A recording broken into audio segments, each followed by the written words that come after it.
성경에 감사라는 단어가 몇 번 나올까요? 177회 기록되어 있어요. 감사하라 명령형 문구가 33회 등장을 합니다. 이 감사를 주제로 52주, 1년이 52주니까 설교를 하면 한 3년 5개월을 매주마다 설교를 해야 끝나는 거예요. 웅장하죠. 이 감사에 대해서 이 시간에 저희가 좀 깊게 상고를 하려고 합니다. 감사라는 단어가 가장 많이 나오는 성경은 어떤 성경일까요? 66권 중에 시편입니다. 시편 중에서도 대표적인 감사장이라고 할 수 있는 시편이 136편입니다. 26절까지 되어 있거든요. 매 절마다 감사 단어가 반복적으로 기록되어 있습니다. 감사해야 될 이유를 설명해 놓고 있는 거죠. 좀 더 깊숙이 이 감사라고 하는 이 단어에 대해서 정의를 내려보려고 합니다. 이 감사라는 이 단어는요, 기쁨, 은혜, 성찬, 이 세 단어와 어원이 똑같습니다. 그 뿌리가 같아요. 거기서 나온 단어가 감사입니다. 그래서 기쁨 그러면 그 안에 은혜와 감사가 포함되어 있다는 것을 잊지 말아야 된다. 또 감사라는 단어 안에는 기쁨과 은혜가 내포되어 있다. 감사 그러면 기쁨과 은혜가 내 마음속에 벅차게 행위로 언어로 드러나야 되는 거죠. 구약 성경에서 감사는 한번 외워두십시오. 야다입니다. 한번 따라해 보십시오. 야다. 그 정도는 외우실 수 있겠죠. 구약 성경이 히브리어로 되어 있잖아요. 그 히브리어로 감사가 야다입니다. 찬양하다, 손을 펴다, 하나님께 두 손을 높이 올리다, 그런 뜻이에요. 감사는 우리가 생각하는 영역과 아주 틀립니다. 하나님 앞에 두 손을 올린다는 것은 항복의 표현입니다. 나는 죄인입니다. 이제부터 하나님 은혜로 살겠습니다. 그것이 함축된 것이 감사예요. 두 손 들고 우리가 또 찬양하잖아요. 나는 하나님에게만 영광 돌리며 살겠습니다.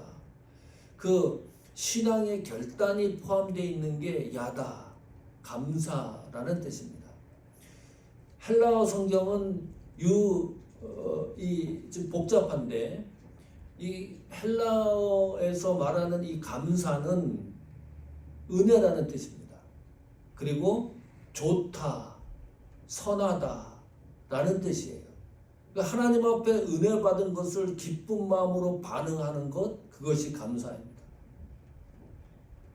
자, 그러면 감사에 대한 성경이 많이 나오는데 그 가운데 오늘 읽은 데살로니가전서 5장 16절, 18절 이 말씀은 굉장히 유명한 말씀이에요. 아마 교회 다니는 분들은 귀에 익숙한 말씀입니다. 좋아하는 말씀이고, 항상 기뻐하라, 쉬지 말고 기도하라. 18절에 범사에 감사하라. 이 기뻐하라, 기도하라, 감사하라, 이것이 수동형 문구도 아니고 명령형 문구입니다. 다시 말하면 성도는, 하나님의 자녀는 반드시 항상 감사하는 삶을 살아야 된다는 거예요. 이게 선택 과목이 아니고 필수 과목이라는 거죠. 필수 과목이라는 거가 무슨 의미인가요? 필수 과목에 학점이 안 나오면 졸업을 못해요.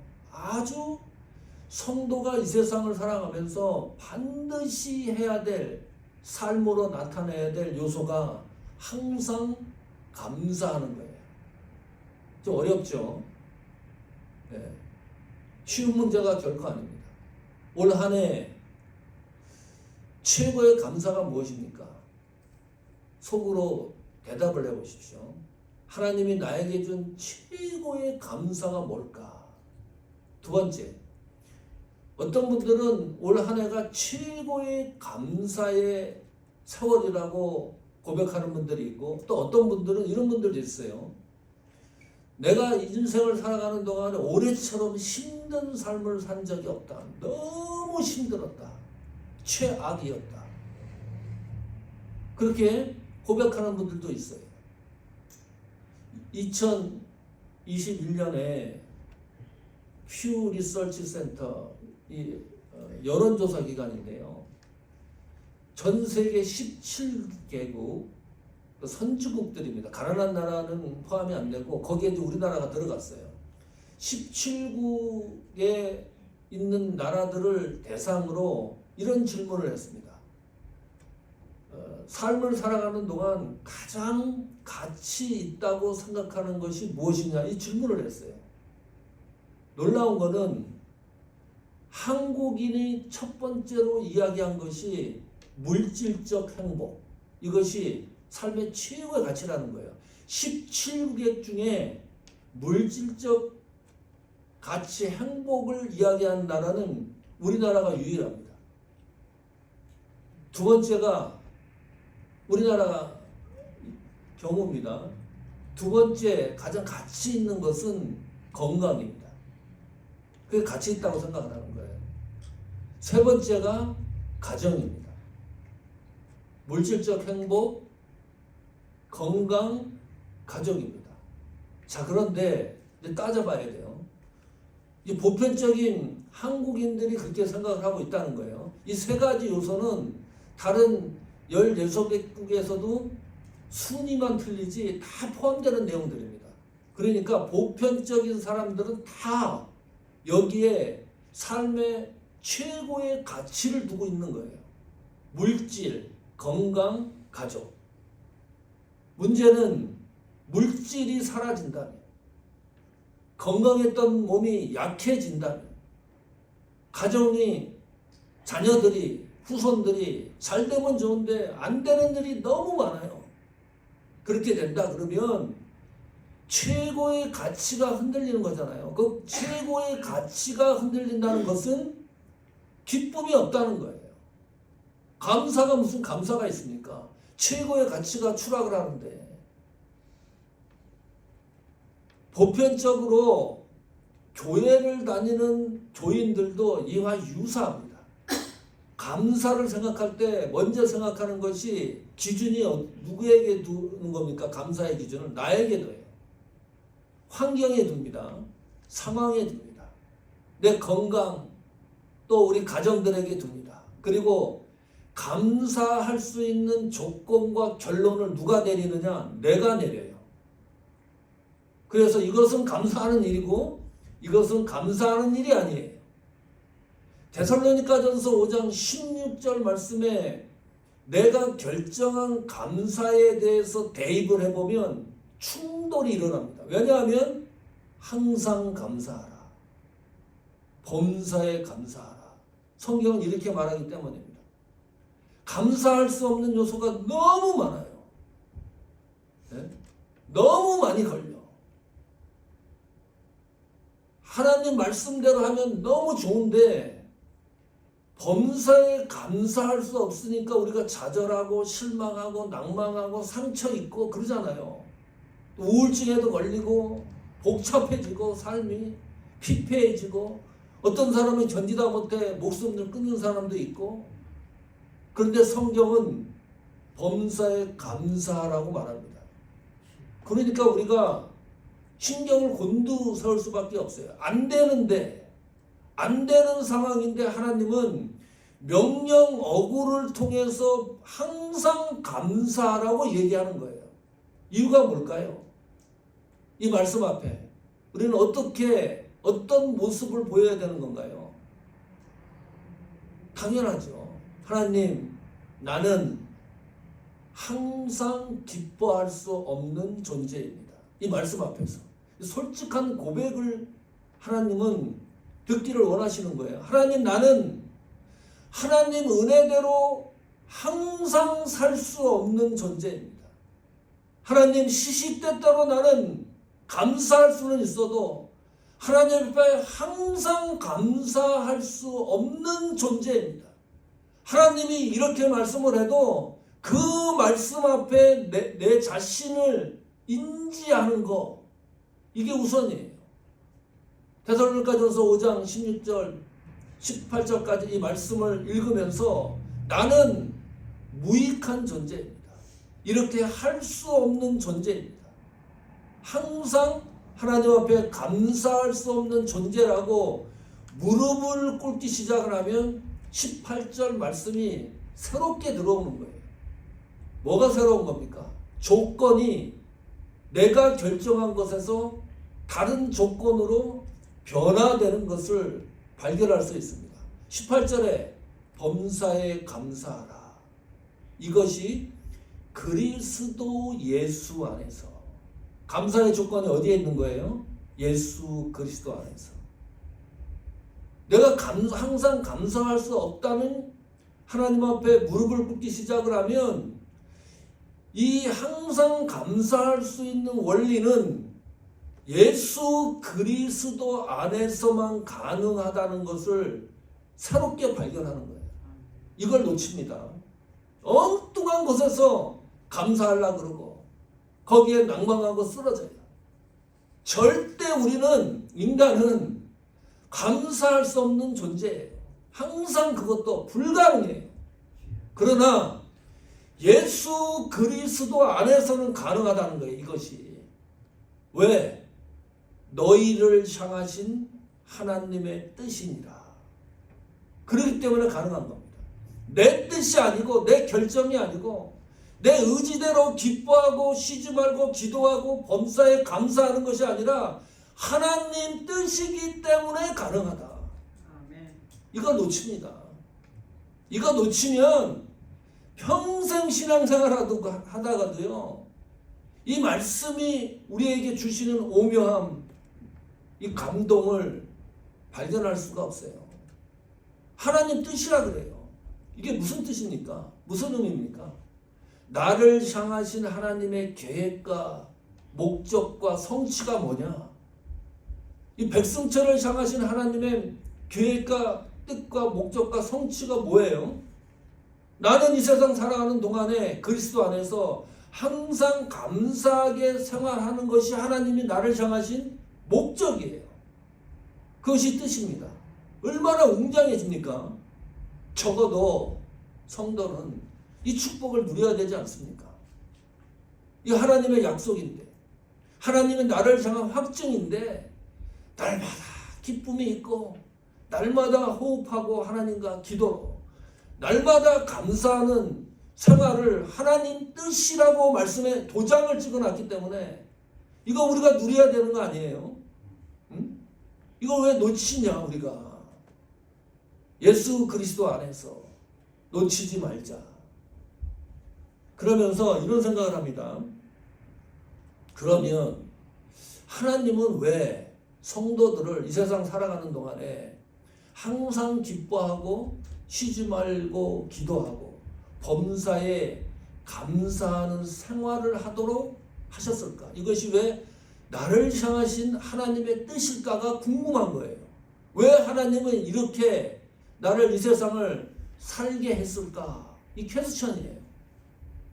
이것이 확실한 해답이 있어야 돼요. 나는 무엇으로 기뻐하고 나는 무엇 때문에 기도하고 나는 무엇 때문에 항상 감사가 넘치는 삶을 살아갈까?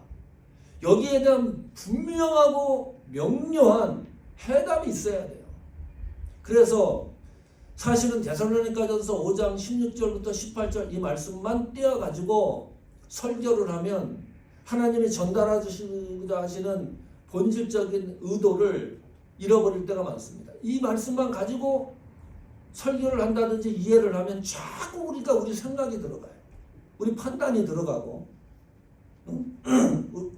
또 여기에는 역정을 극복한 이야기들도 많이 들어가고 또 간증도 많이 들어가고 그런 말씀으로 하시는 내용이 아닙니다.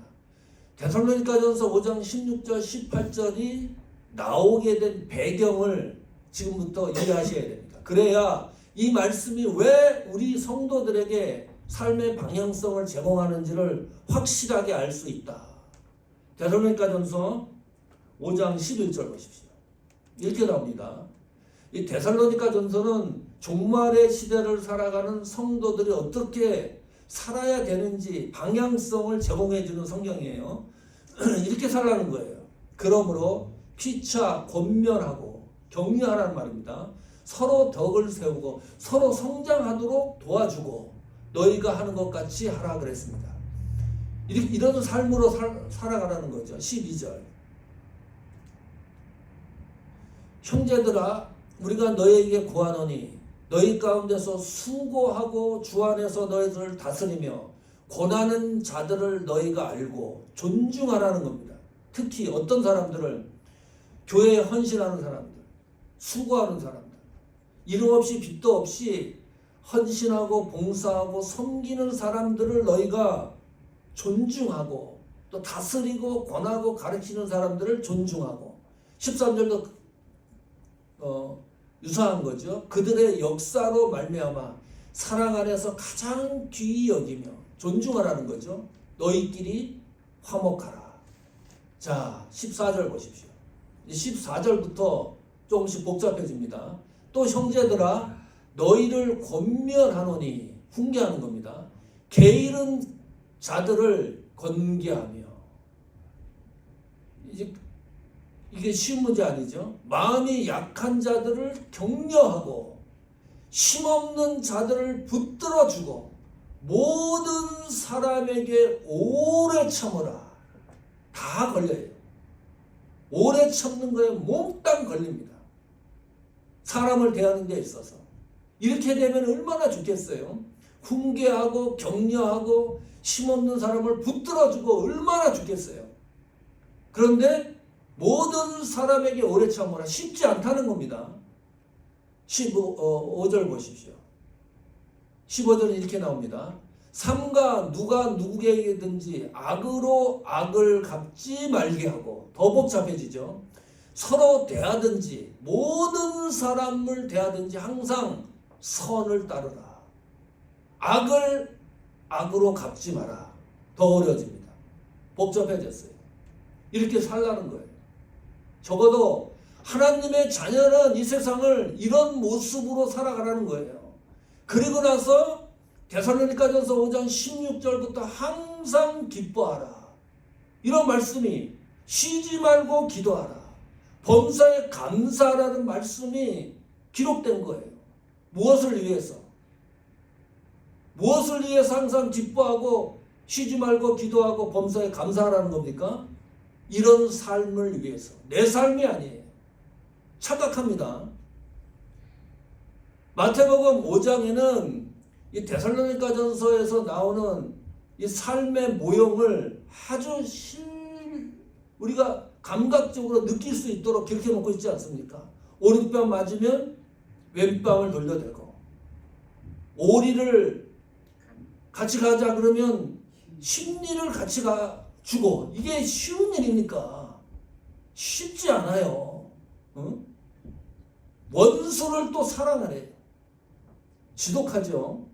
나에게 해코지 하는 사람을 위해서 끊임없이 기도해라. 예? 쉼없이 기도해라. 쉬운 일이 결코 아닙니다. 속옷을 달라 그러면 겉옷을 벗어줘라. 이것이 성도가 이 세상을 살아가는 삶의 모형이어야 된다. 그래, 이것이 마태복음 5장에 말하잖아요. 하나님 나라와 의를 구하는 삶입니다. 한 문장으로 얘기하면 그 하나님 나라와 의를 구하는 삶을 살아내는 사람에게는 뭐라 그랬어요? 하나님이 약속하는 게 예? 주시는 것을 더한다. 하나님의 약속입니다. 우리가 항상 기뻐하고 쉬지 말고 기도하고 범사에 감사할 이유는 하나님의 자녀로서 이 세상을 살아가는 데 있어서 사역적인 삶을 위해서 하나님이 주시는 약속이에요. 하나님이 나에게 기쁨을 주지 않으면 원수를 위해서 기도할 수 없어요. 어떻게 악을 악으로 갚아야지. 응? 방법이 없잖아요. 하나님이 나에게 감사하는 마음을 주지 않으면 그래서 하나님의 뜻이라는 거예요. 성도의 삶을 위해서, 우리 신앙의 여정을 위해서. 다시 한번 올해 감사라는 단어를 확인합시다. 나는 무엇을 위해서 기뻐하는가? 나는 쉬지 말고 무엇을 위해서 기도하는가? 나는 항상 감사하는 기준과 목적이 무엇인가? 오늘 말씀이 제공해 주시는 신앙인들의 삶을 위해서 우리의 기쁨과 기도가 또 감사가 날마다 충만해서 하나님 자녀로서 이 세상을 성공하고 하나님 앞에 칭찬받고 축복받는 그런 삶이 되기를 축원합니다. 아멘.